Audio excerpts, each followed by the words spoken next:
खुदा के बेहतरीन नाम में आप सब देखने और सुनने वाले मेरे तमाम नाजरीन की सलामती हो। मैं सलमान अपने फेसबुक और यूट्यूब चैनल के साथ आपकी खिदमत में हाजिर हूँ। आपने टाइटल को पढ़ लिया होगा, एस्टेब्लिशमेंट से राब्ता है और बातचीत जारी है, रऊफ हसन की तस्दीक। इस हवाले से उर्दू पॉइंट ने अपने सोशल मीडिया प्लेटफॉर्म पे इसको शाया किया है। साजिद अली साहब ने इसको रिपोर्ट किया है। इमरान खान को अडयाला जेल से पेशावर मुंतकिल करने की ऑफर बिल्कुल आई थी, लेकिन इस तफसील में जाकर मामला खराब करना नहीं चाहते। आखिर ये मामला है क्या? इसकी कुछ चीज़ें हैं जो इस वक्त सामने आई हैं, वो भी आपके सामने रखने की कोशिश करता हूँ। पाकिस्तान तहरीक इंसाफ के रहनुमा जो कि रऊफ हसन का कहना है कि हमारा एस्टेब्लिशमेंट से राब्ता है और बातचीत जारी है। उम्मीद है ये बातचीत आगे बढ़ेगी।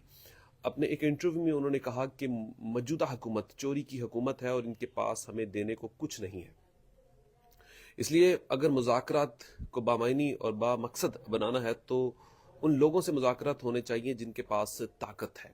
एस्टेब्लिशमेंट के साथ मुज़ाकरात लाजमी होने हैं और हमारी कोशिश होगी कि जो हमारा इनके साथ राब्ता और बातचीत हुई है इसे मजीद आगे बढ़ाया जाए। बानी पीटीआई की बनाई गई मुज़ाकराती कमेटी के अरकान एस्टेब्लिशमेंट से राब्ते में हैं।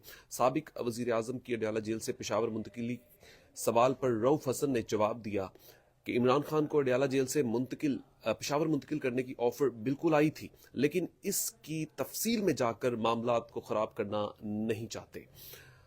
बस इतना कह सकता हूं कि बिल्कुल ये ऑफर मेज पर मौजूद थी और बातचीत यहीं से आगे बढ़ेगी।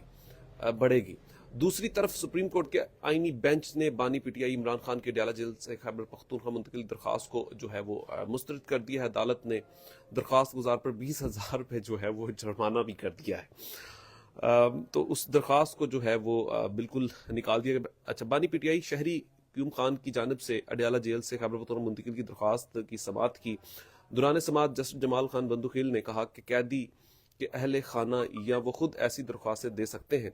दरख्वास्त गुजार शहरी क्यूम खान ने कहा कि ये कौमी मसला है, किसी की ज़ात का नहीं, जिस पर जस्टिस जमाल बंदुखिल ने कहा कि कौमी मसाइल का आप रुकन असम्बली बनकर सोचिएगा। आईनी बेंच के रुकन जस्टिस मोहम्मद अली मजहर ने कहा कि इमरान खान को कोई मसला होगा तो वो खुद दरख्वास्त दे देंगे। इनके 3 वकला आज भी अदालत में थे, किसी वकील ने ऐसी कोई दरख्वास्त नहीं दी। अदालत ने दरख्वास्त मुस्तरद करते हुए उन्हें 20,000 रुपये जुर्माना भी जो है वो ऐड कर दिया है। तो ये कुछ डेवलपमेंट्स हुई ऑफ द रिकॉर्ड, जो चीज़ें, ये तस्दीक जो है वो रऊफ हसन की जानिब से की गई और इसको अब सोशल मीडिया की जीनत भी बनाया गया। अब जनूबी पंजाब में जब पाकिस्तान तहरीक इंसाफ ने 8 फरवरी का इलेक्शन लड़ा तो मेरी पाकिस्तान तहरीक इंसाफ के एक ऐसे रहनुमा के साथ बात हुई जिसने 2008 में सबसे पहले मुशर्रफ के खिलाफ वोट कास्ट किया। उसकी आप कह सकते हैं कि उस वक्त की पार्लियामेंट को छोड़ने का ऐलान किया। तो उनके साथ जब मेरी बात हुई तो उन्होंने कुछ अहम नुक्ते और पॉइंट्स उठाए। वो पॉइंट्स ये थे कि ये इलेक्शन मैं भी लड़ सकता था, ये ऑफर्स, ये चीज़ें मेरे पास मौजूद थी, लेकिन मैं उस वक्त नहीं करना चाहता था। मैं इमरान खान को धोखा नहीं देना चाहता था। तो मैंने उनसे सवाल किया कि फिर आप इतनी बड़ी ऑफर को तो छोड़ दिया है, तो आगे सियासी लाएअमल या मुस्तकबिल क्या होगा?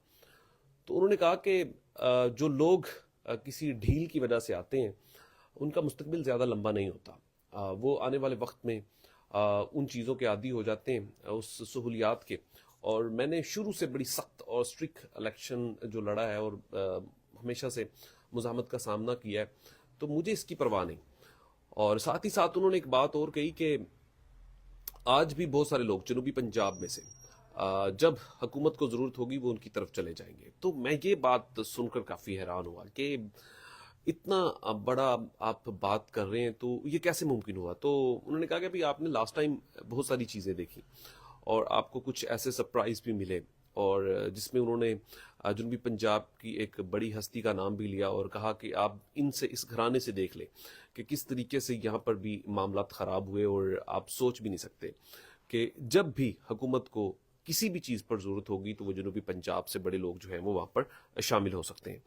तो मेरे लिए भी ये सरप्राइज़ था, क्योंकि आप अगर किसी के नाम पर वोट लेकर आते, मैं इस चीज़ पे कायल हूँ हमेशा से।